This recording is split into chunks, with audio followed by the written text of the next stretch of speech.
first Public Utilities and Sustainability Committee hearing. The purpose of today's meeting is really kind of go through the implementation of net metering for the Columbus Division of Power.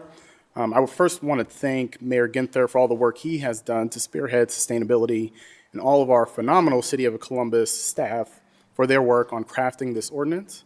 I also want to thank and acknowledge our invited presenters this evening, Deputy Director of Sustainability, Elena Shockey, Power Administrator for the Columbus Division of Power, Kristen Fenner, Executive Director of the Columbus Region Green Fund, Zach McGuire, Ohio Environmental Council Managing Director of Energy Policy, Nolan Rutschling, Program Associate from Solar United Neighbors, Mariah Williams, Executive Director of Power A Clean Future Ohio, Joe Florida, and Executive Director of Citizens Utility Board of Ohio, Tom Bullock, for their dedication to sustainability, their leadership, and for taking the time to present on the proposed ordinance.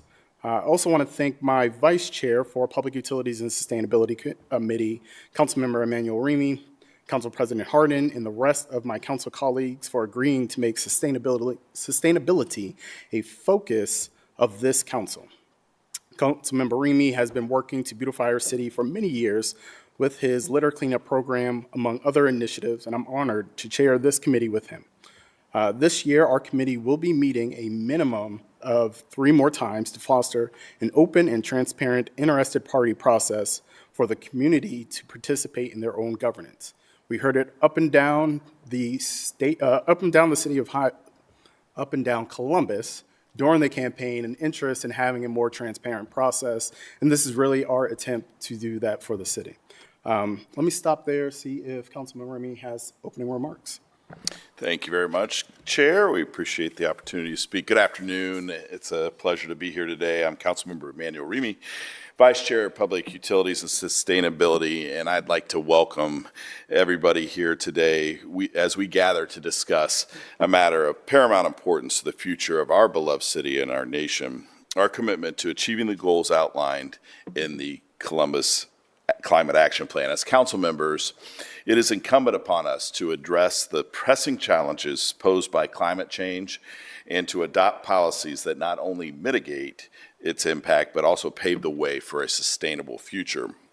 The Columbus Climate Action Plan stands as a testament to our dedication to this cause, providing a comprehensive framework for reducing greenhouse gas emissions, enhancing energy efficiency, and fostering resilience within our city. Integral to our efforts towards sustainability is the proposed net metering policy, which holds the potential to catalyze the transition to renewable energy sources and empower our residents to actively participate in the generation of clean energy. Net metering has proven to be a vital tool in incentivizing the adoption of solar and other renewable technologies, allowing individuals and businesses to generate their own electricity and receive fair compensation for any surplus energy they contribute to the grid. Today, we invite your input, insights, and perspectives on these intertwined issues. Your voices matter greatly as we deliberate on policies that will shape the trajectory of our city's environmental future. We recognize the importance of fostering an inclusive dialogue, one that reflects the diversity of experiences and perspectives within our community. So thank you to Chair Weish for your leadership, and we look forward to a robust hearing. Perfect. Thank you for those remarks. All right, to get started, we will kick off the hearing with a presentation from Sustainable Columbus and the Columbus Division of Power on the proposed net metering ordinance and how it will help the city reach our climate action goals. Tonight's presentation will be given by Deputy Director Elena Shockey and Power Administrator Kristen Fenner. However, I do want to take a moment to give a shout out to Department Director Kristen Atha for her leadership of the department. Deputy Director Shockey, the floor is yours. Thank you, Chair Weish, Councilmember Remy, so much for. Thank you for inviting. There we go. Leaned in a little bit. Thank you, Chair Weish, Councilmember Remy, for inviting us here today to talk a little bit more about the net metering ordinance that's proposed here today. Before we begin, wanted to spend a little bit of time connecting you all back to our Columbus Climate Action Plan, so that you can get a sense of the place that the net metering policy fits within this climate action plan, and also in the spirit of transparency in the progress toward our climate action plan, give you a bit of a sense of how we're moving toward our 2025 goals for the climate action plan. So just a refresher for everyone, Columbus is committed to ambitious climate action goals.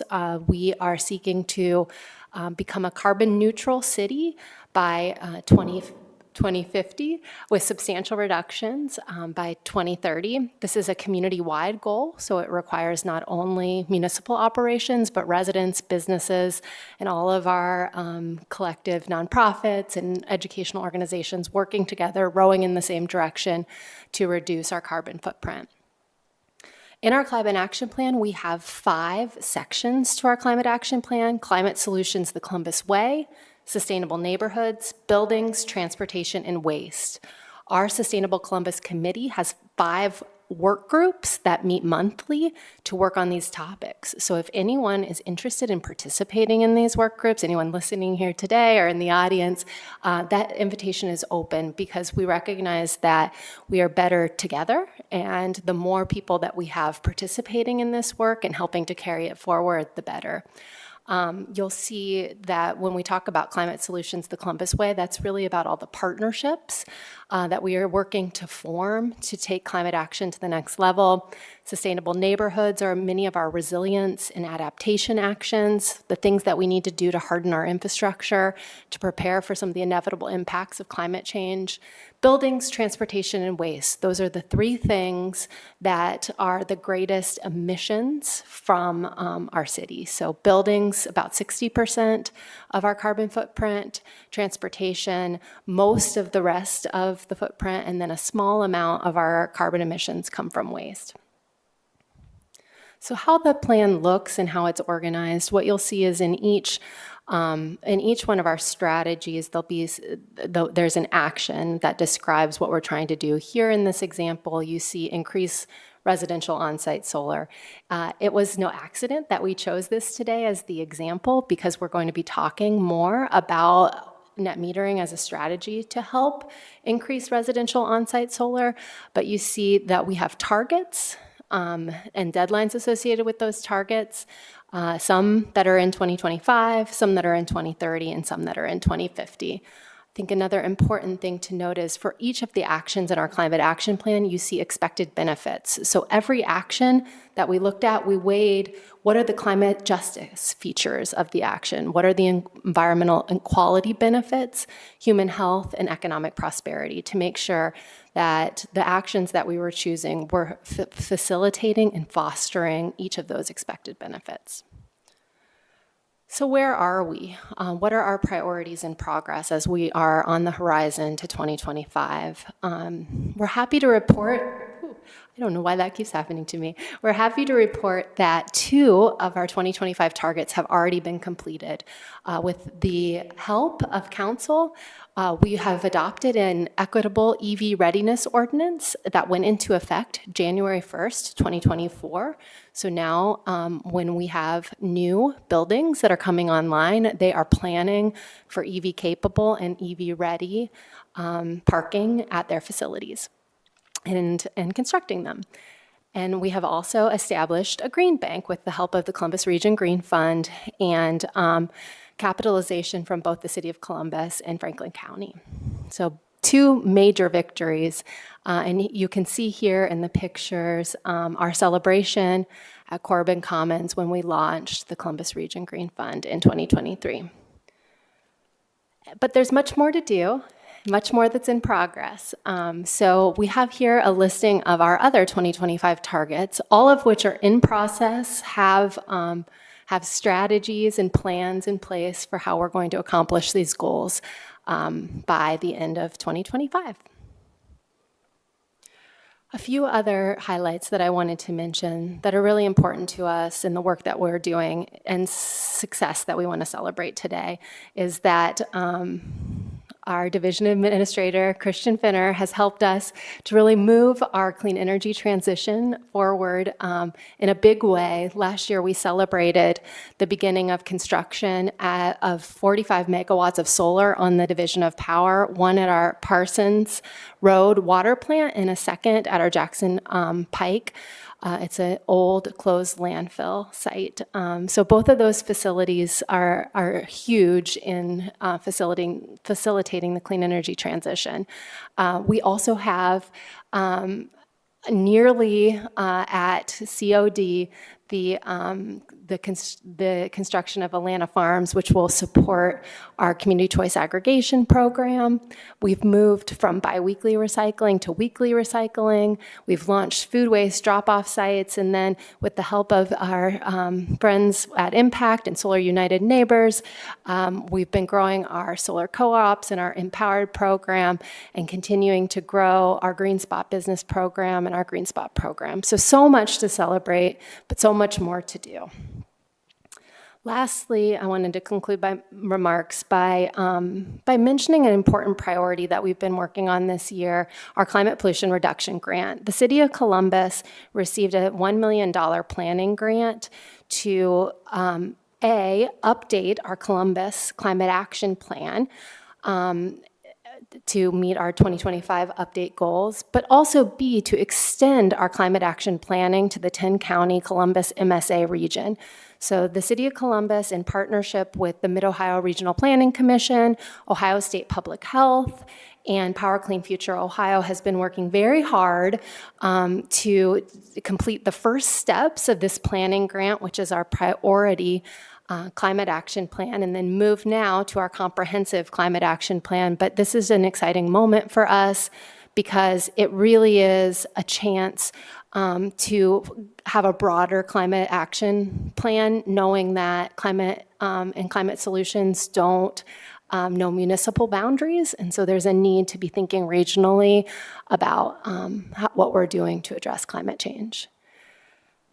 We've done a variety of engagement to really start to understand what our regional priorities are associated with climate action, and you can see here kind of the top priorities that have come out. They're very closely aligned with what the Columbus Climate Action Plan had already addressed, but many opportunities to expand and think differently, particularly around conservation and green space. So for anyone that's interested, March 1st was our deadline to complete our Regional Priority Climate Action Plan. It's available online. This is a great stepping stone for us now as we work to our 2025 Comprehensive Climate Action Plan, and I expect as we move forward in our hearings this upcoming year to provide more information for you as we get closer to completion of the Comprehensive Climate Action Plan for the region. With that, I'm going to turn it over to Administrator Finner to speak more specifically about our net metering policy. Thank you, Elena. Again, I'm Christian Finner. Thought I hit push. Again, I'm Christian Finner. I am the administrator for the Division of Power. For you all who may not realize, the Division of Power is a full-service electric utility that is owned by the municipality. We serve over 18,000 customers ranging from residential, commercial to industrial. We serve a majority of the municipal facilities. In fact, it's about 86% of municipal facilities. And we serve all of the city's streetlights, and that's about 60,000 streetlights. We're here today to introduce to you our proposal to adopt a net metering policy. Net metering is essentially a model for utilities to credit a customer's account for the generation that they produce in excess of what they use. It is a great way to help to develop our climate action goals of having on-site solar, specifically for residential. We are very happy to be a part of supporting this climate action goal. Additionally, we are really happy that we worked really hard with the Sustainable Columbus team and others to develop what we think is a very comprehensive program that will help serve our customers for the future. The Division of Powers program will offer credits for kilowatt hours that carry over from month to month, and the credits can be redeemed for kilowatt hours that are used in that current month. This net metering program essentially works where the customer will reach out to the utility. We have a interconnection agreement, a document that lists out the standards for the technical requirements, and an application. They would work with us and then coordinate with their own contractor to install, for example, solar, but any type of renewable energy system that they desire. The customer is responsible for the construction and the permitting.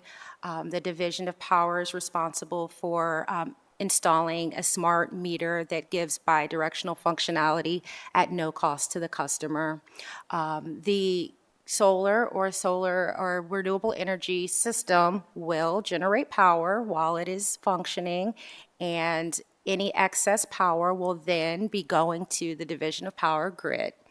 Our bidirectional meter can measure that both ways, what's being used, what's being generated, and then our billing system will be able to capture those credits. There are a lot of challenges and a lot of benefits to net metering. Some of the most important benefits are that it makes it more financially viable for homeowners and businesses. It definitely provides a simple way for bills to be credited. It definitely reduces the demand for the grid and power plants. It helps to increase energy security and resilience by acquiring and using energy from multiple sources, and it helps to reduce the amount of infrastructure and network upgrades that are needed typically by the utility. As mentioned before, the goal of the net metering program was to specifically support the 7.1 in the Climate Action Plan, which is to increase on-site renewable or on-site solar in residential facilities. The net metering is directly connected to the viability of this goal, and we are happy to be a part of it. AEP is required by law. The aggregation has offered it, and now we are joining in the club. So again, net metering will be available for residential and non-residential. We have very detailed interconnection agreement that specifies all of the different requirements to connect to the Division of Power grid. There's system has to be sized to offset part or all of their electrical needs for the year, and there are very specific responsibilities, as I detailed before, that the customer will have and responsibilities that the Division of Power will have, and the energy charge is offset by the energy supplied by the grid. All other charges in the bill do also still apply. And that's all I have for you tonight. If you have any questions, please do ask. Thank you for the detailed presentations, one about the Climate Action Plan, but two about the net metering policy. Let me see if Councilmember Ramey has any specific questions, and I'll jump into mine. How, Administrator, how will the city monitor and evaluate the effectiveness of net metering over time? And what metrics will be used to assess its impact on energy affordability, the environmental sustainability, and maybe that's, Elena, that could be partly yours, and economic development? I can say that we'll be able to manage our customers who have net metering using our billing system and using our AMI advanced meter infrastructure software. We'll be able to see exactly how much power is being generated through our customers. We'll be able to see how much they're saving on their bills. We'll be able to see how much we're giving them in credits. As far as economics and environmental, I'm going to let Elena answer that. Maybe, if my mic wants to work. We'll be measuring the environmental impacts.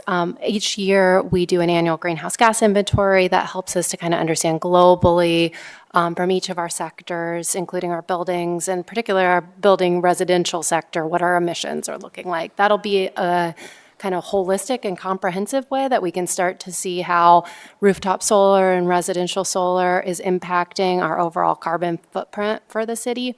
Also, just as you're thinking about metrics, we've been working really closely with the Building and Zoning Department to determine what's the best way to see from the building permit side of things how solar is being permitted, when solar is being permitted, and make sure there's a back-end integration into the smart sheet that we're using to track our metrics. And then just for whoever, can you share any examples of other cities or regions that have administered a net metering policy, and what were some of those lessons that were learned? As we were doing our research, we did look at a lot of cities who were administering net metering. One is Westerville. They have a pretty robust program, something that we tried to model ours off of. We sat down with those folks in Westerville, and they felt like the program was working well, but they wanted to continue to always use it as a living document and continue to see how well it's working and if there's any tweaks that they need to continue to make. They're also always willing to share those lessons learned with us. To date, I think they did not experience a huge influx of customers that were looking for on-site solar. However, they have definitely been able to manage the interest. So that's some of the lessons that they've learned. They've also taught us that they're not out there writing checks. These are really for customers who are truly interested in, contributing to clean energy in Columbus and helping to reduce their electric bill, not necessarily looking for some other kind of scheme. So. All right, thank you. That's all I have, Chair. Thank you. Just a couple quick additional questions. One, assuming this is passed by council on April 8th, what does the implementation timeline look like? Is it immediate? Can residents just immediately go and reap the benefits of it? Can you just speak to that a little bit? This will be immediate. I mean, we're going to work with our customer service to make sure that this new rate is on the back end in our billing system. But other than that, this will be immediate. We have about 4 residential customers who are currently enjoying rooftop solar. We will be doing a outreach to those customers through mail to let them know that they now have this new net metering policy as their option, and we'll be immediately changing them into this new rate without them needing to have any kind of applications or any. They've already gone through all of the original eligibility requirements, so we will immediately just transition them into the net metering policy. And I appreciate my next question is really notification to those who would be available, and it sounds like that's already kind of baked The in. letter is already written. There we go. Love it. Love to hear that. Deputy Director Shockey, I just want to follow up on your EV readiness ordinance. Obviously, that preceded my time on council. I'm curious if that also included city facilities as well. It did, does. Councilmember. Yes. So is there a plan ultimately to see more charging stations at city facilities? Yeah, the important thing to note is that EV readiness ordinance is for new facilities. And so it's as new facilities are being built, then that EV readiness ordinance applies to the new facilities. But doesn't speak to retrofitting older city facilities to also help us reach our goals. Right, it is a new building Gotcha. ordinance. Thank you. Appreciate it. All right. Well, that are all the questions that we have. I know some of our speakers do have some specific questions that hopefully you all can answer as well. First up, we have testimony from Zach McGuire with the Columbus Regional Green Fund. Zach, if you want to come on up, the floor is yours. Just introduce yourself and who you're with, and we'll go from there.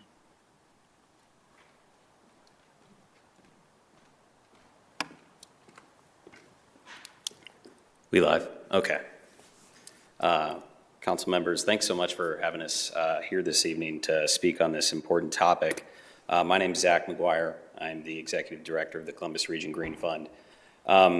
First off, I want to thank Deputy Director Shockey and Administrator Fenner, because their work on climate here in the city has been extraordinary. The amount of work that they put into advancing sustainability here, not only in the city, but frankly, the region, has really put us on the map, where I think 6-8 years ago, Columbus was a little bit behind maybe our peers. So I want to just say that at the outset, that the work that your team here are doing at the City of Columbus is really extraordinary. On the topic of tonight's agenda, net metering, I want to give you a brief description of the Columbus Region Green Fund and what we do as an organization. So the Columbus Region Green Fund, as Deputy Director Shockey pointed out, is the region's green bank. Green bank is not the best term. We are not a bank. We are a 501c3 nonprofit agency dedicated to advancing clean energy adoption in the Columbus region. Our mission is to ensure every Columbus resident benefits from the clean energy transition. We strictly provide funding to clean energy projects in low-income and disadvantaged communities. That is aligned with the Justice 40 initiative coming out of the federal government. And what really is exciting about this net metering policy is that it is going to allow us to leverage our initial financing program that we've developed called Impact Solar. Impact Solar is able to provide solar power at a discounted rate to our low-income and disadvantaged community members, specifically residents and organizations that meet the requirements. This is a really big deal because in Ohio, solar has historically cost more than utility rates for most folks. What we're able to do with the capital that the City of Columbus Council has allotted to us is use that as a market-based incentive to invest into solar projects, into the Impact Solar program. And that discounted rate of capital is actually able to create a price for solar that, again, is below what folks are currently paying for power. We are currently working on an initial pipeline of projects of about 43 unique projects here in the Columbus region. 49 projects, 43 of which are in Franklin County, and a vast majority of those are in the City of Columbus. That is primarily without doing a lot of outreach. The demand for this program, Impact Solar, has been substantial. What we're also very excited about is we'll be piloting a single-family version of that program later this year. So when we think about the goals from the Climate Action Plan, both for commercial solar deployment and single-family solar deployment, the Impact Solar program that we're investing in is really going to be able to provide benefit to both residents and organizations that are serving the community. Think nonprofits, community-based organizations, minority-owned business, and other small businesses located in low-income and disadvantaged communities, which is really great for us. We exclusively work with that audience, low-income disadvantaged communities. As far as net metering is concerned, it's very exciting for us to have the opportunity to work with the Division of Power. Obviously, it covers a pretty large geography here in the Columbus area, and up to this point, we haven't been able to fully engage because of net metering policy. Essentially, net metering, as Administrator Fenner laid out earlier, really provides the maximum benefit for solar. Without it, we're not able to maximize that benefit. And from a Columbus Region Green Fund perspective, that's our mission, that's our objective, to maximize the benefit of solar to our residents and organizations that are both serving the community here in Columbus. So with net metering policy, we'll be able to essentially reduce the cost of solar as much as possible. There are no other really state or local incentives for solar. So combined with net metering, the Columbus Region Green Fund, capital that we have available to us and being able to lend to the community, we should be able to provide substantial benefit to Division of Power's customers through reduced utility costs, essentially through solar. I want to make a couple more points about federal grant opportunities because, as you know, the Inflation Reduction Act was really a waterfall moment for climate in the United States. About $369 billion were in the Inflation Reduction Act. The Columbus Region Green Fund, sort of on behalf of the city and the region, has applied for nearly $200 million of capital That's not to say we'll win $200 million, but if we are successful in drawing down a significant portion of that, what we'll be able to do is take that and lend it to our community members. Again, low-income disadvantaged communities, both in Division of Power territory with this new policy in AEP Ohio's territory and other municipal grids here in the region. But those dollars will be leveraged with private capital. So if we are successful in drawing down $200 million, that means we could potentially deploy $600 million, that's over $500 million in capital, to clean energy projects in the Columbus area for low-income disadvantaged communities. So with that, I really appreciate all the work, again, that Administrator Fenner, Deputy Director Shockey have put together here for the city and our residents, because it's going to be an important policy to ensure that the Columbus Region Green Fund, in partnership with the city, can really maximize benefits to our low-income disadvantaged community residents. So thank you. Appreciate it. Thanks for being here. I did have one question for you. And I'm just curious, are you able to highlight some early successes for the Green Fund tonight as well? Sure, yeah. So it's a interesting moment. In fact, tomorrow at our board meeting, we're looking to approve our initial projects for funding.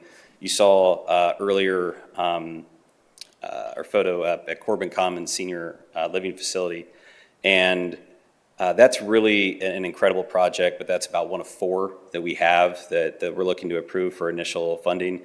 Corbin Commons is a senior living affordable housing community. Other projects are Bridgeway Academy, the Northwest Library. So we have some diverse groups of organizations and residencies. But again, our goal is really to serve low-income and disadvantaged communities. Why the Corbin Commons project, and I know Councilmember Weish, we talked about this, is so exciting is the feds really want to see the ability to provide benefit to residents in multifamily affordable housing. Sometimes that can be really difficult and challenging because of metering in certain facilities. If there's not a sub-metering setup at a facility, it's really difficult to identify and report the benefit to an individual resident.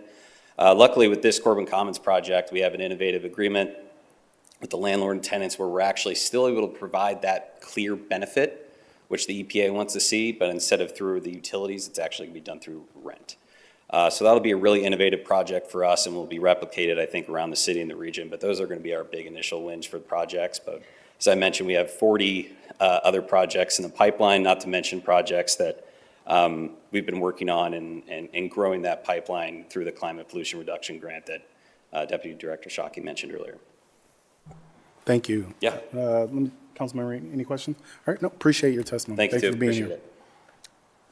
All right, next we will hear testimony from Nolan Rutschling, the Managing Director of Energy Policy at Ohio Environmental Council. It's good to see you, Nolan.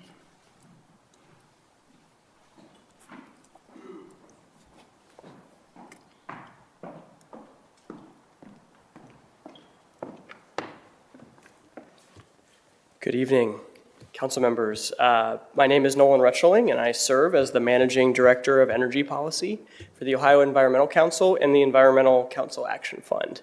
Today, I'm representing the Action Fund, that is our 501c4, so when I'm talking about any legislation that has not passed, that's the organization I'm representing, just for clarity. Council members Weish and Remy, thank you for the opportunity to provide testimony tonight on the city's proposed net metering ordinance, as well as the opportunity to express support for the newly formed Public Utilities and Sustainability Committee. We really want to acknowledge that. The OEC and our members really appreciate Council's restructuring of multiple committees into one, which will allow better oversight and coordination of all things tied to addressing climate change. We need more public meetings in which Columbus City Council engages the community on climate change, environmental justice, and sustainability, so thank you. And before I jump into the energy work, which of course is what I do want to take a second and acknowledge the folks with the Columbus Division of Power and Sustainable Columbus for their leadership on this ordinance and many others, including the Climate Action Plan. You know, I know Councilmember Remy, Councilmember Weish, you both have been and are very interested in the waste side of things, including litter pickup, single-use plastics. I wanted to acknowledge that that is not a major area of focus for us, but I will just say when it comes to community engagement that we do across the state, it's a common issue we hear in every community. So I just wanted to acknowledge that. But we're here today to talk about net metering. As the lead for energy work at the OEC Action Fund, I spend a lot of my time working on state policy at the Ohio State House and the Public Utilities Commission. At the State House, gerrymandering and the influence of fossil fuels, as well as our utilities, make climate action difficult. While we are still making progress at the state level, local communities leading the way is crucial. At the state level, we see support for fracking in state parks and declarations that natural gas is quote-unquote green energy, contrasted with organized opposition to energy efficiency, large-scale solar, and community solar. This is why it is crucial that Columbus lead the way on not just climate action plans, which we are, absolutely, but climate action. I'm excited to support that here today. Net metering legislation is crucial to ensuring equitable access to the numerous incentives available, or hopefully soon to be available, thanks to the Inflation Reduction Act. We expect, Zach with the Green Fund alluded to this, but we expect multiple historic opportunities to come in the next year. And without net metering policy, the over 10,000 customers in Columbus Division of Power territory would be left behind. So we're excited to see the city move forward on this legislation. Beyond net metering, I wanted to take a second in my testimony to acknowledge virtual net metering. So the Columbus Climate Action Plan, as folks behind me already acknowledged, Columbus Climate Action Plan calls for establishment of community solar by 2025. Community solar is a crucial step for true just access for clean energy in Division of Power territory. The state does not have virtual net metering policy. As you know, AEP is required to offer net metering policy, which Division of Power hopefully will soon have. No utility in the state, no private utility in the state offers virtual net metering, which means if a resident, nonprofit, church, or business doesn't have the means or maybe the right facility to put in rooftop solar, they're left out of the opportunity to reduce their carbon footprint and to save money from solar. Community solar presents an opportunity for folks to access direct purchasing from solar projects from within their state or even in their community. The city of I just want to acknowledge that I know the Division of Power is already working on this, and we're very excited. We just want to say, we encourage that. The OEC Action Fund is also excited to see, as we move from net metering to virtual net metering, we want to see the city not just establish community solar, but conduct efforts in the community to engage area commissions, local churches, nonprofits, and community leaders around an equitable program design. I know we also discussed the EV ordinance. I also had the privilege of supporting the city's benchmarking, energy benchmarking ordinance. I just want to say those are two examples of a policy and program design that had a lot of community input, a lot of back and forth between council, staff, and community members. I think we strongly recommend and urge council and staff to undergo that process for community solar as well. So as the city moves towards that in 2025, it's crucial the community is involved in these conversations. As I said, Columbus has a real chance to be a statewide leader. No other major community in the state of Ohio currently has community solar, but that success is only going to happen if policy making occurs out in the open. If Columbus community solar policy is not engaging the community, is somehow designed poorly or viewed as a failure in the media or general public, that obviously would be bad for the city. We don't want that, but I want to acknowledge that also would hurt all statewide efforts. Columbus's leadership is demonstrating that climate action and clean energy solutions are real, possible, and viable. So the success of these programs is not only crucial for our residents, our businesses, our nonprofits, but for statewide efforts. So I wanted to acknowledge that, because opponents of climate action are looking for failures in these kind of policies to support their message that Ohio must continue polluting and extracting to support our economy. I have a few more policy suggestions to go back to net metering. I'm going to summarize them, but I think you all will have access to them in writing, and I won't need to go through every detail. I do want to acknowledge that one proposal, and I don't know if Division of Power has feedback on this, down maybe later. We recommend changing the credit mechanism for net metering to potentially include a refund opportunity if a customer continues to have negative net energy after a period of time. So if for, let's just say 3, 6, 8 months, they're continuing to generate more energy through their solar panels, they, right now the policy just carries that credit forward, which is great. We support that, but we recommend considering for this policy now or in the future a refund. If you get to 6 months and you're still generating more than you use, it may be more viable to just give a refund rather than extending that credit. So just one of our policy suggestions I wanted to recommend. I also want to just say we're really, really excited to hear from the Division of Power, Director Fenner, or Administrator, I'm sorry, what is it, Administrator? Administrator Fenner. The Administrator of Power. She's got the coolest title in the city. It's a great title. I don't want to get it wrong.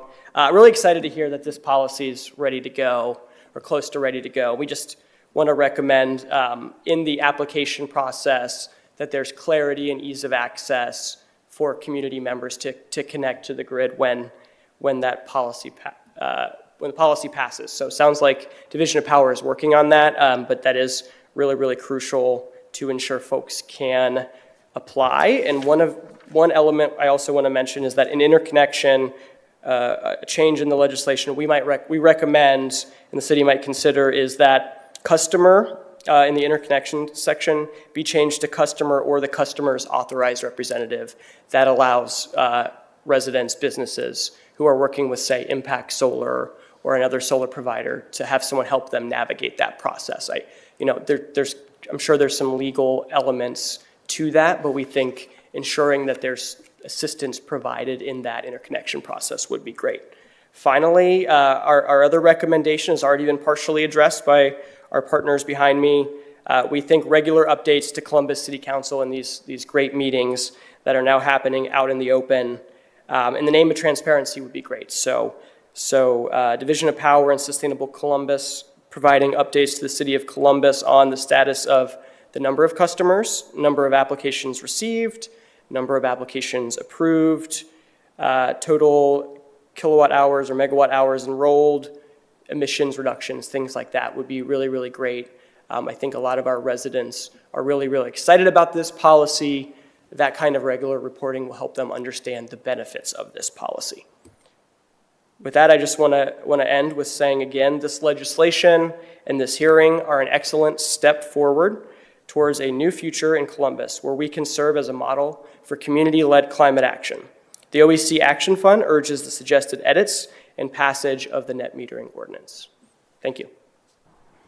Nolan, thank you for being here and providing that testimony. I am going to kick it to the administrator to just share some thoughts on some of the policy proposals. I know you're just hearing it today, so they probably can't answer it, but want to give you the option if you could. I can answer some. Thank you, Nolan. Thank you for your kind words, and thank you for your feedback and recommendations.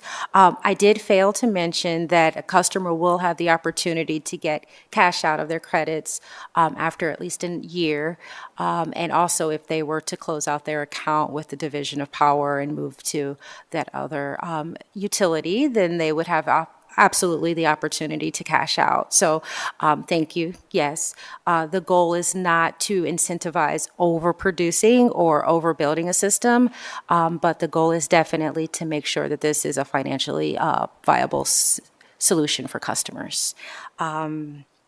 As far as the community solar, that's definitely something that is on our radar. As you mentioned, it is not readily available here in Ohio, so we're just making sure that we create a very comprehensive and thoughtful plan for how to move forward. As you know, it's really complex and there's a lot of facets to community solar to consider, everything from land ownership to the the subscription models to how it's really going to filter down to the folks who are truly in need.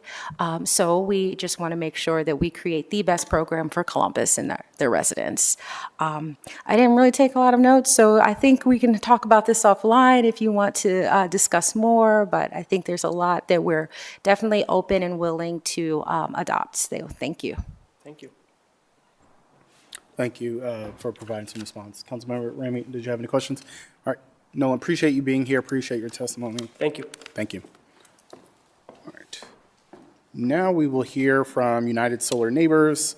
Want to invite Mariah Williams, Program Associate with Solar United Neighbors. Sorry, there was a typo in my notes. Up to the podium today.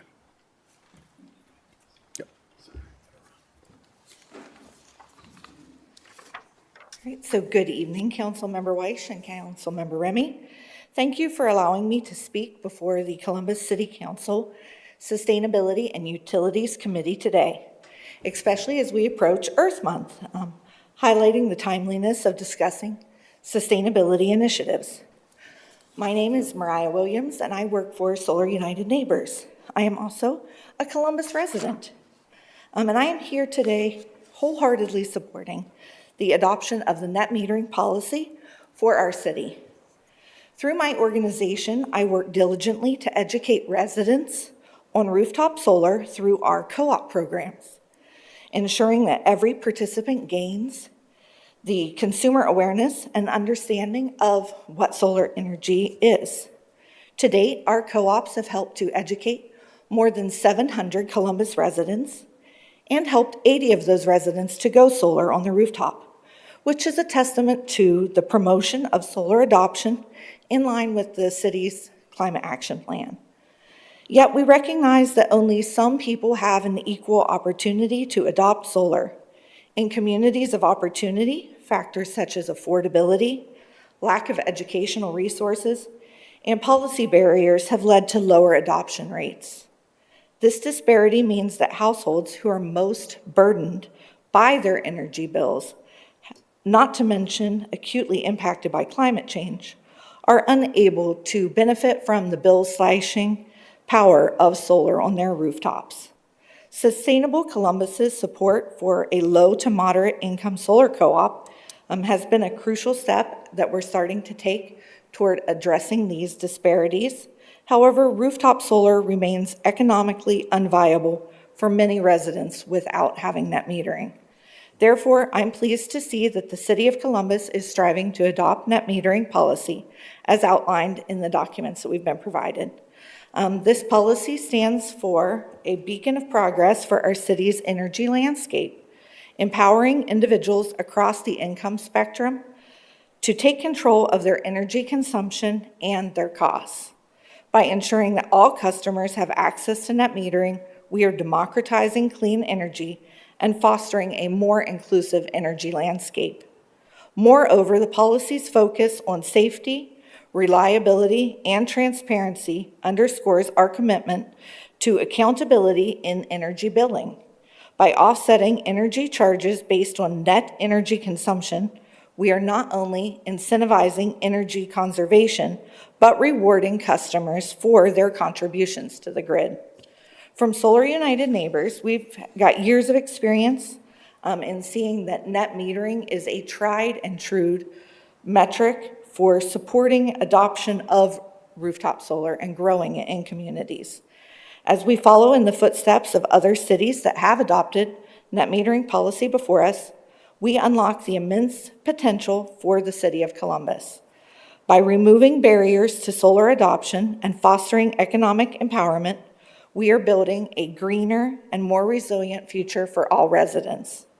I urge the committee to support the adoption of this crucial policy for the benefit of our city and the residents. So thank you again for your time and consideration this evening. Thank you for being here and providing your testimony.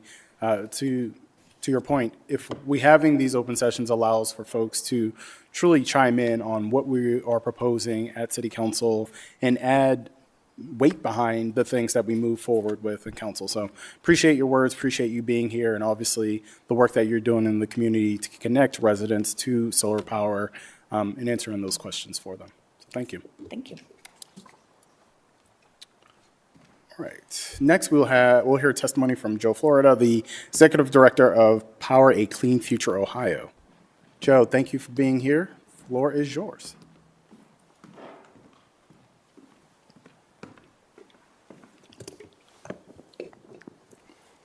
Good evening, Chairman Weish. Thank you for the opportunity to share some comments and offer my support for the proposed net metering policy for the Columbus Division of Power. My name is Joe Flaherty. I'm the Executive Director of Power a Clean Future Ohio. Power a Clean Future Ohio, or PCFO, is a statewide nonprofit organization that launched in February 2020 here in Ohio. We were built and designed by Ohioans to serve local governments on climate and clean energy issues. We've had the chance to work with the City of Columbus since 2021 as a member community, and we advise the city on a whole variety of clean energy and climate policies spanning the full spectrum, including federal funding opportunities, financial incentives, participatory budgeting, buildings policy, aggregation, EV adoption, assessing greenhouse gas emissions, direct climate impacts, and the topic before us today, net metering. Last March, we researched model net metering policies both here in Ohio and nationwide and shared them with the city. What you have before you in terms of a policy is the culmination of a thorough review and work by the city staff and stakeholders, many of which are gathered at the rear of the room, to create a policy that best serves the Division of Power and the Columbus residents. PCFO is proud to support this needed policy change, and in particular, I want to thank Deputy Director Shockey, Assistant Director Weber, and Administrator Fenner, along with their entire teams for their work on this policy. So why is the policy so important?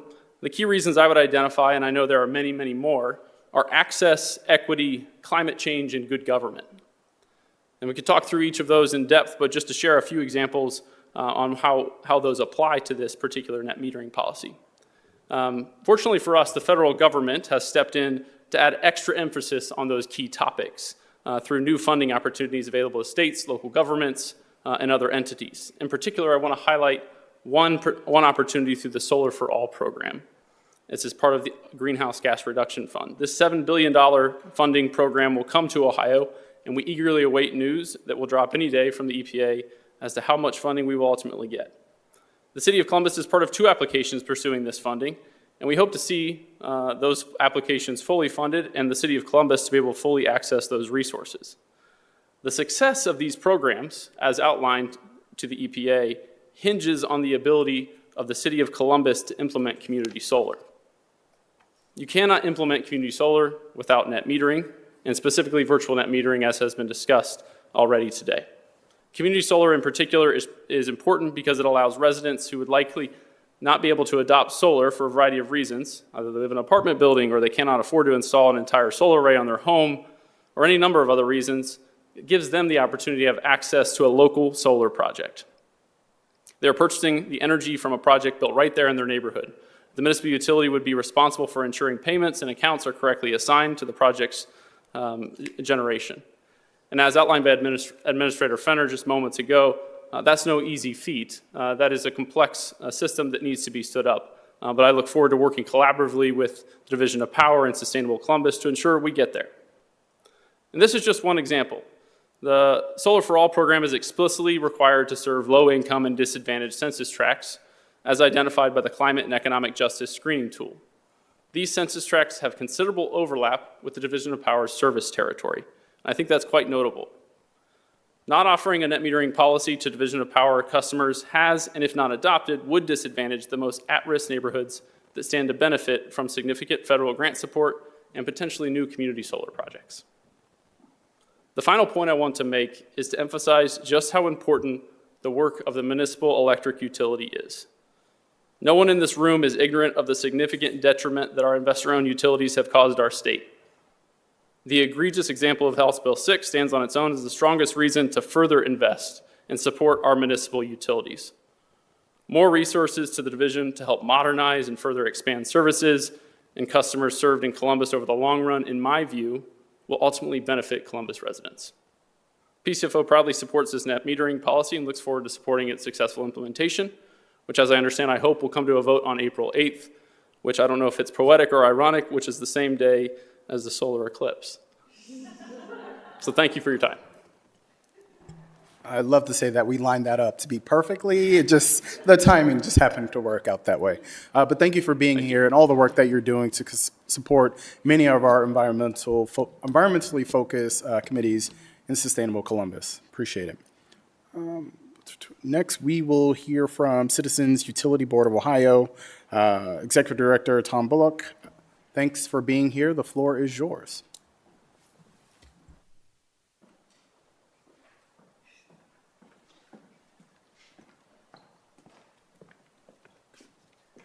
Good evening, Mr. Chairman, Chairman Weish, and the committee. First, thanks for holding this public meeting tonight, inviting all of us in to give some testimony. Obviously, there's a lot of interest. There's a strong response here tonight, a lot of enthusiasm and energy. And from my organization, too. I'm Tom Bullock. I'm Executive Director, Citizens Utility Board of Ohio. We're a statewide nonprofit. Normally don't participate in your city government's work, but it's a pleasure to be in this beautiful and large room, which reflects the very significance of your city to the state in all of the work that you do, and by extension, the importance of your leadership for your city. And I think that's why a lot of us are here to provide some feedback and thoughts about this proposal, which is a good one. So we're interested in cheaper bills on behalf of consumers, reliable service, transparency, consumer rights, clean, healthy energy delivered equitably to all consumers, which is a vision we should work for across the state. We applaud the work of your committee and the city in general to develop this proposed net metering code change and properly design these programs to encourage customer-owned distributed generation such as solar or wind or other advanced energy resources can offer customer owners choice, savings opportunities, and the ability to lower their emissions. Without net metering, if you generate your own electricity, it's difficult or impossible to sell back the excess power to your utility, but with it, as we've heard tonight, customer owners get credits on their bills for those times when they generate more power than they use, and with the utility charging only for the net amount of electricity consumed, plus other fixed delivery charges. So we support this concept of the Columbus Division of Power extending this option to its customers. We're joining only recently, so it sounds like things are pretty far along. I've got some feedback on some specifics here that may or may not be useful. Food for thought for strengthening the proposal or for diving more deeply into a couple of specific facets. So we view the proposed draft language as positive and a good framework. We share the following points as areas that might be considered for additions or further work to further strengthen different portions of the proposal, such as on the sections on interconnecting the net metering systems or on the sizing rules.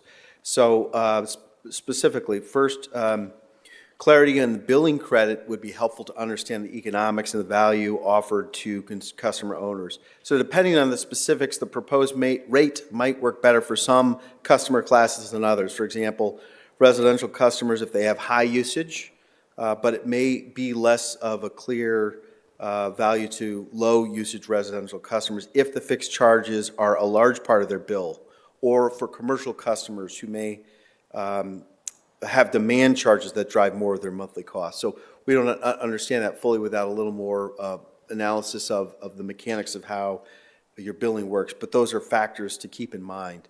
And then, of course, as you go forward, inflation is going to happen, the costs are going to change, and understanding how what you've written in the proposed language will incorporate or adjust to inflation over time. Something to keep in view so that you're making sure that 5 years out and further, there's still value there to the customer owner. Second, regarding the size of the net metering system, is the limit defined as 100% of the customer's annual usage or some other measure? The Public Utilities Commission, the state, had a debate and discussion of this. One alternative could be you could use the highest usage month or time of year rather than the annual usage. But either way, adding language to clearly detail what you intend might help explain the rules of the road to everyone. Third, interconnection can be expensive and time-consuming. That's when you built the system, you've got to connect it to the grid that the Division of Power owns and operates. So, from our reading, we think we could strengthen what you've got in the current draft by detailing further how this will work in terms of costs and timelines and approvals. Again, the PUCO, the Public Utilities Commission of Ohio, has an example or a model that you might consider that creates tiers with different timeframes and fees, and we could get you that reference. It's in my testimony, but I don't want to read a URL on verbally. Some similar type of rules you may find would be worth consideration for the city's program. Only two more. As others have said, the community solar program could be very meaningful and potential. The reference in this proposal is welcome. We recommend detailing it further to provide the specificity you need to create a successful program.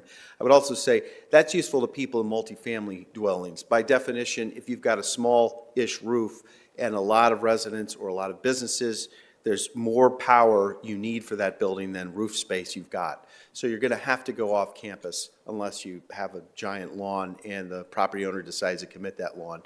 Usually, a good solution for the city of Columbus could be that distressed properties such as brownfields or cap landfills or land bank lands could be good candidates. Lands that haven't been developed, solar can be a very light footprint and a good use category for those kinds of parcels. And you could get creative and be successful. And then finally, what I should have said at the beginning, this is an economic development tool. And my understanding is that your public utility has quite a lot of commercial customers. And so that's a good thing you're potentially adding here, is to give them the option. They can do an analysis of their needs going forward and their costs, making use of some of the federal tax credits that other speakers have talked about.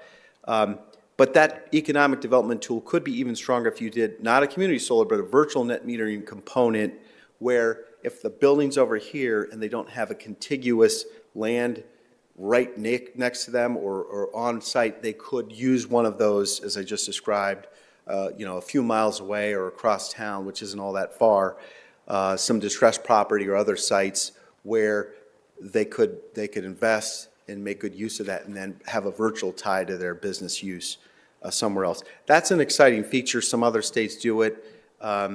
There's some discussion perhaps in the state of Ohio to do it for investor-owned utility areas, but I think it'd be terrific. And you could find it would be that much more of a boost to economic development if you did it here in Columbus. So thank you for the time. We think this is great work, great leadership by you and by your colleagues in City Hall. We're happy to work with you if that's of interest and value as you refine and propose or pass the version you have today and revisit in the future going forward. So we appreciate your leadership. Thank you. Well, definitely thank you for being here and providing your testimony. I am curious, you mentioned other states having kind of a virtual net metering projects or policies out there.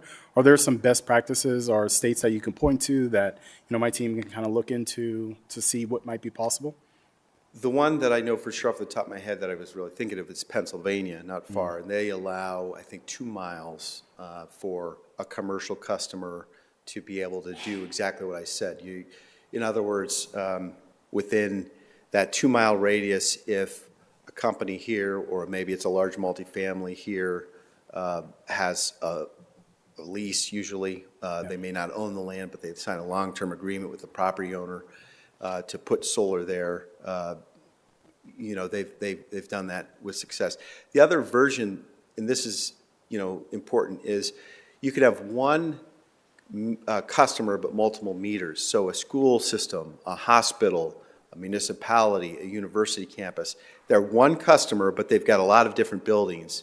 And rather than trying to put solar on each of those, you might find economies of scale and lower costs if you were to allow one central system wherever it was located and allowed that virtual tie. And so now community solar is the even more deluxe version of that. We certainly support and encourage you to consider that too. That would be, Usually 40% of the community solar system is one large off-taker like a hospital or a business, and the rest goes to small residential customers. That's really the neighborhood community component. Different models, related, all worth considering. But, you know, I think you've got the opportunity here, if you've got a investment-minded, innovation-minded, growth-minded division of public power, which, by the way, those are big compliments in my lingo. You could become kind of, you know, there's a saying that the states are the laboratory of the nation. Maybe the cities can be the laboratory of the state. Yeah. And you guys can be on the leading edge of that. Well, thank you for the suggestions. We'll definitely want to continue the conversation. I did see the Deputy Director and Power Administrator break out their pens this time, so I don't know if you guys wanted to chime in on some I'm of the being rude and proposals. turning my back to you. He mentioned, or I'm happy to jump into them.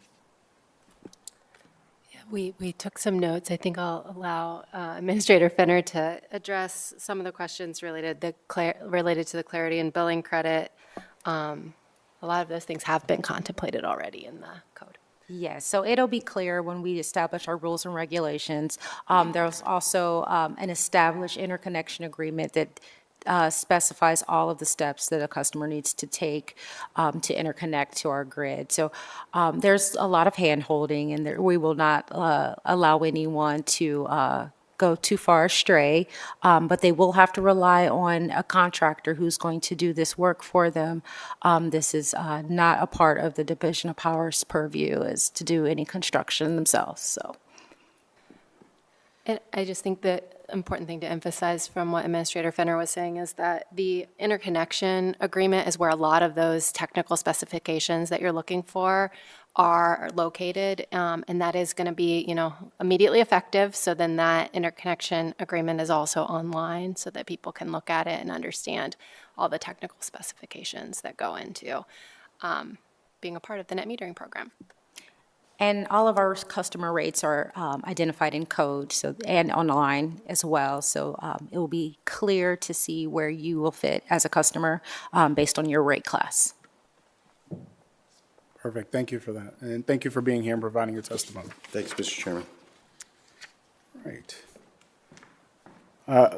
So we were going to hear from Green Columbus tonight.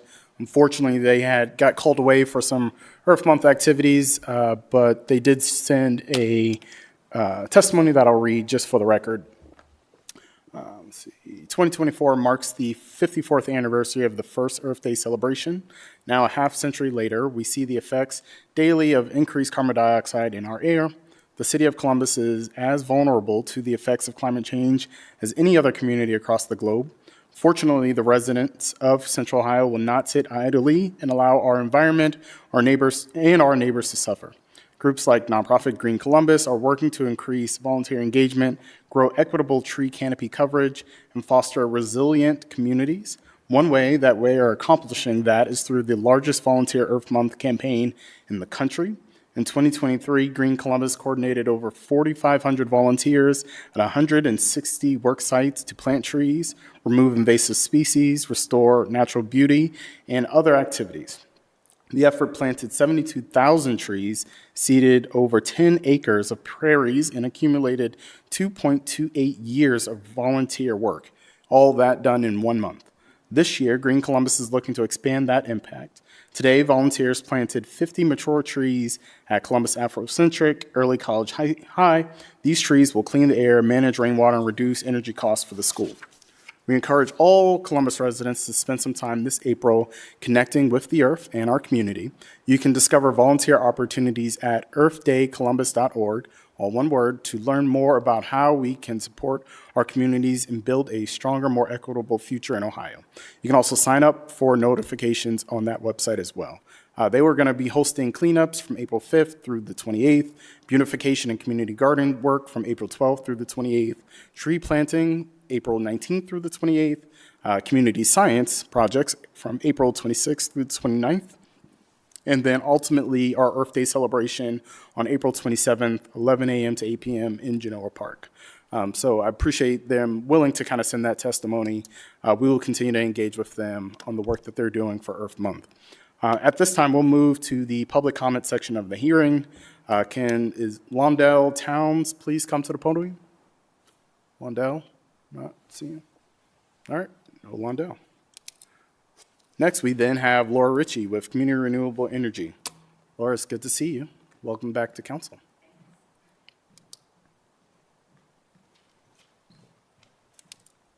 Good evening. Thank you, Councilmember White and Councilmember Remy. My name is Laura Ritchie. I'm with a community development firm called Praxia Partners. Our renewable energy enterprise is called Community Renewable Energy, and we focus on increasing access to solar for nonprofits, government agencies, and low to moderate income residents.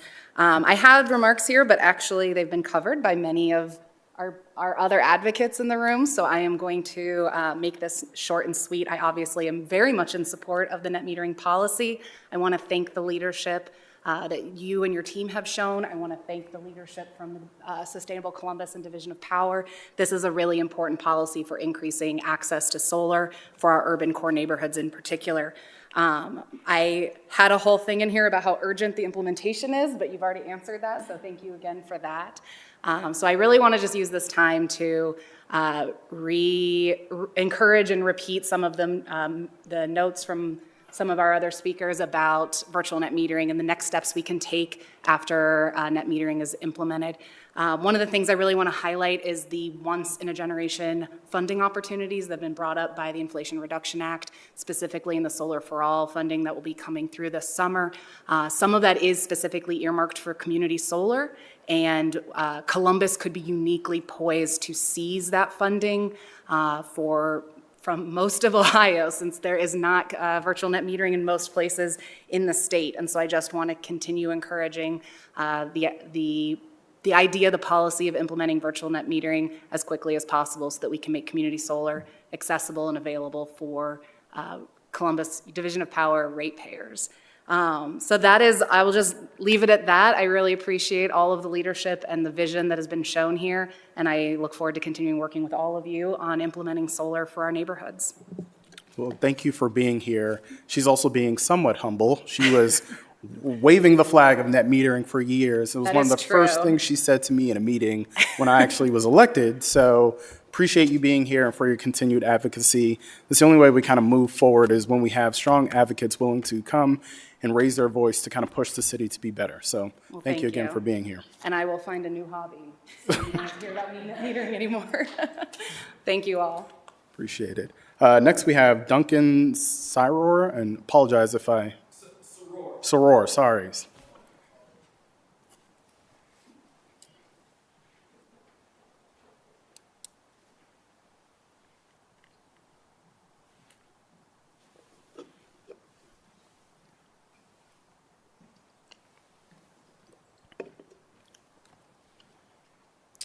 Hello, and thank you for the opportunity to speak. So I've lived in Columbus now for about a year and a half, since January of 2023, relocated from Georgia. And when people ask me why I moved to Ohio, a strong factor was my perception of Ohio being away from the worst ravages of climate change. But as was mentioned in that testimony from Green Columbus, even if that may be the case, I think we still need to take decisive action. And one resource I read, and this was updated in 2022 from Policy Genius, Best and Worst States for Climate Change. And whereas Ohio fares better than most places for drought, wildfires, and flooding, still susceptible to extreme heat, we know we rank as a state fare quite poorly for climate change preparedness. I wanted to read the entire climate action plan, didn't have time because of work, but Link Us is relevant to this. So I saw on Instagram, about an update for BRT, which is especially relevant to me since I live in downtown Columbus and I work in Bexley. I guess, is everything on track to actually implement all that you expect there to be in BRT? Specifically, I know signal priority is a big deal. It seems without the signal priority, the signal priority is a key component and added convenience for the bus compared to, when you weigh the pros and cons between, taking the bus or driving your vehicle. So just that one specific question, will signal priority still be implemented for all the corridors for BRT? And then just two other components for tree canopy coverage. Are there any zoning laws or other regulations or limitations that would prevent Columbus from planting as many trees as they'd like for the goals? And then retrofitting for buildings. I saw it mentioned commercial and multifamily. Are there any incentives or programs, for single-family homes that might want to be retrofitted to be more energy efficient? And I know that's an invasive process. I imagine businesses would not like the interruption in their business processes waiting for things to be retrofitted. So, what accommodations can be made there? So just some things I thought of. Thank you. Well, thank you for being here and advocating for what you want to see from the city. Just a couple quick notes on some of the things that you mentioned. One, as far as retrofitting older homes, there is potential funding out there, and I think we're going to be working closely with Sustainable Columbus to kind of push that information to our residents so they are very much aware. You mentioned bus rapid transit and Link Us. I mean, this is one of the reasons why this is important for our city specifically, is because we haven't had this expansive transit network where folks took public transit as option number one to get where they needed to go. For me, it's personal too. I grew up in the city of Boston. I owe my life to public transit. I would not be here because I used to take the bus and train to get to school, to get to work, to get in and around my city. That's missing from Columbus. And so this is the first step in a long step of continuing to plant that seed for the future of transit in the state of Ohio, or in the city of Columbus. And then as far as Columbus faring well or not so well compared to other larger cities, it starts here, right? It starts with you coming out here today to advocate for better and more forward-looking policies. That's the only way we can really reach that as a goal. My office has set our North Star as Columbus being the greenest city in the country. We got a ton of work to get us there. But policies like these being pushed forward by Sustainable Columbus as well as the Division of Power are steps in the right direction. So it's city government. It doesn't flip overnight. I'd love it to, but baby steps as we work to achieve our goals. So thank you again. And one less equally relevant comment. So despite one of the reasons I chose Columbus when I wanted to move is because it was relatively affordable. So as we make these strides in transportation, energy efficiency, and all the works, just hope the proper guidelines and decisions are made to keep things affordable. I know that's a loaded topic in of itself, but I'll just leave it at that. Thank you. Thank you. That is the last person we have signed up to speak in person. However, if there's anyone in the audience that would like to give remarks, we will provide an opportunity for you to give those comments after those who have signed up in advance. We do have a virtual testimony from Kathy Cohen-Becker. Yes, can you hear me? We can. Okay, great. So my name's Kathy Cowan-Becker, and I'm currently work for a sustainability national nonprofit called Green America. But I live in the Columbus area and led the Ready for 100 Columbus campaign for 5 years from 2017 to 2021, and was very involved in helping to create the 2021 Climate Action Plan and helping to put Clean Energy Columbus on the ballot and getting 100% renewable aggregation passed in Grove City and some Columbus suburbs. So I'm testifying today mainly on the Priority Climate Action Plan, published March 1st. And I have a couple of general comments, and then I'll just run through some specific components. So first, I'm really happy to see a regional plan, to see this Climate Action Plan expand to the region. Climate doesn't know any borders, and we can accomplish more if we're all working together. But I'd still like to see the greenhouse gas emissions inventory for the city of Columbus, because that way we can compare it to past emissions inventories, such as the one that was in the 2021 plan, and see how the city is making progress on actually lowering those emissions. And of course, we want those measurements over time regionally too. I don't know if those are available regionally, but it'd be great to see them if they are. But if not, we start now on that. And then secondly, regionally, I don't know if anyone at MORPC or, regionally is talking about a 100% renewable energy aggregation program that covers the whole region. So the Clean Energy Columbus is a game changer. When it happened, it was a game changer both in Columbus and across the state. So in Central Ohio, as you probably know, up to a dozen suburbs, towns, and villages have passed their own version of 100% renewable energy aggregation. Not just for the environment, but because it's significantly cheaper and their residents save a lot of money. But then statewide, let's face it, the program sparked a backlash at the State House, and that legislature has made siting renewable energy projects more difficult, while they continue to pave the way for oil and gas, as we've seen by the fracking that's going to be happening in our state parks and public lands. So we need a way to uplift renewable energy. On the bright side, this legislature has not been able to completely stop progress. So just this month, the Ohio EPA released a priority resilience plan that, at least in theory, promotes electric vehicles and renewable energy generation. So Clean Energy Columbus is already the largest 100% renewable aggregation program in the Midwest. And if we put the entire region together, then that would just be something the state legislature could not squash. That would be really hard for them to, get in the way of the way that they have with Clean Energy Columbus. And then just a few comments on some specific pieces of the Priority Climate Action Plan. And I'll just try to run through these quickly. I'm not going to read this. You have the written. But the plan lifts the West Broad corridor for Link Us, which is wonderful to see this starting on West Broad. But I was confused if the climate reduction, the CO2 reductions cited there were for the West Broad corridor only or for all the corridors, because as you know, there's 8 corridors total. So it lists some figures up to 2050, and I wasn't sure if that included just West Broad or all of the corridors. The 50% electric buses goal by 2030 is fantastic. This is something Ready for 100 was asking for early on, and would love to see them all be electric. A goal to get them all electric, somewhat farther down the line. And then, obviously public transportation is critical to Columbus, and we've, as we've said, Columbus needs it a lot. But one of the biggest immediate bangs for our buck in reducing carbon emissions would be getting people who are still going to drive to get them to get into electric or at least hybrid. And that requires charging stations equitably distributed, and this is a regional plan, so regionally, not just in Columbus.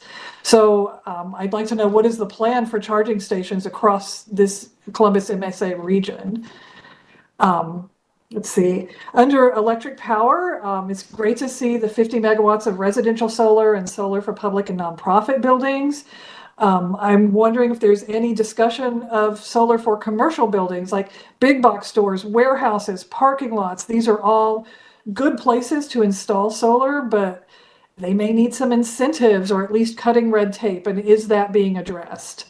And then the 5 megawatts of community solar for the division of power. This was also something Ready for 100 brought up early on, and I'm really glad to see these discussions going on. Completely support it for all the same reasons that have already been enumerated. And to do that, we need to pass the net metering legislation, so completely support that. And then beyond that, we need a community solar bill. There's a bill in the state legislature, and we need to get that passed in order to get community solar in investor-owned utility areas as well. And then finally, under the urban agriculture and forestry, this was probably the biggest question mark for me in this plan, is that it lists reduction of emissions of almost 36 million metric tons from urban forestry. And so I was really proud when Columbus released its first urban forestry master plan. A lot of work went into that, a lot of study, like a full tree inventory of the city. And so it was really solid. And I haven't seen that, but I also have had another full-time job elsewhere, so I might have missed it. But has that kind of work been done for the entire region? And is this reduction, this 36 million reduction in carbon pollution figure, is that carbon sequestration? Is that actual reduction the way you would get with renewable energy or energy efficiency? Like, I just don't understand really at all where that figure is coming from. But those are some of my main comments on the climate action plan, the priority one. Thank you so much for the opportunity to testify. And just since 2017, I've watched Columbus jump from being, frankly, a laggard on climate at that time, and now being not just a national leader, really a national leader, but even an international leader on climate. And that's been really great to see.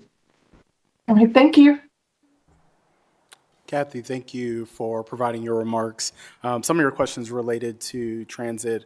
I'm going to work with Councilmember Barroso de Padilla's office to give you some answers. Do want to kick it to staff in the room to see if they have any questions or, comments or remarks based on the questions that you asked.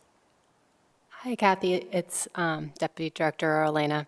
Thank you so much for showing up and virtually today to ask your questions. I'm happy to talk offline a little bit more also about the priority climate action plan and what it means and how it works with the kind of overall comprehensive climate action plan that now we're working toward in 2024. I think the big kind of note here is, our guidance from US EPA in putting together the priority climate action plan was really to focus on shovel-ready projects that can be moved forward with relative immediacy. And so that's why you see, when you're talking about the West Broad corridor, why you see that specifically listed, because that's the first of the corridors that will be moving forward.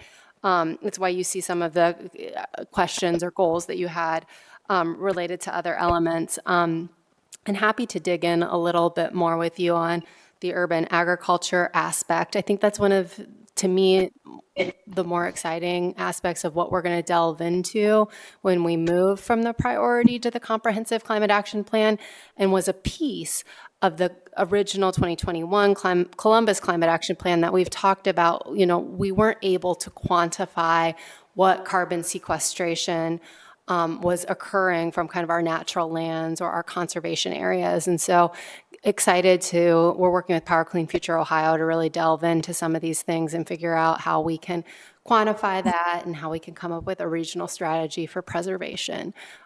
So happy to talk more as the plan develops, and thanks for coming. And Kathy, we'll be sure to kind of share your testimony with the departments as well, in case they have additional comments or that they want to answer based on what you asked tonight. But appreciate you again for being willing to provide testimony. So that is all from signed up speakers. Let me just make one request, see if there is anybody in the audience that did want to provide testimony today. Seeing none, that's good. We did have quite a few speakers who spoke to the policy and other things that they would like to see in the city. And as I stated from the outset, it's about being transparent and inviting our residents and constituents to take an opportunity to share their thoughts on what the city is proposing. So I want to thank everyone again who took the time out to come and speak or just listen.